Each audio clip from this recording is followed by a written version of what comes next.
నన్నిచ్చినావా కంటి రెప్పల వడ్లు దంచుతున్నావా కంటి రెప్పల వడ్లు దంచుతున్నావా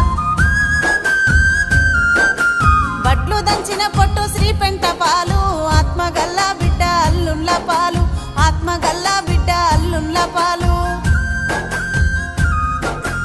ఉంటి కూర తిన్న నాది పుట్నిల్లు తవిటి కుడుములు తిన్న తల్లి గారిల్లు తవిటి కుడుములు తిన్న తల్లి గారిల్లు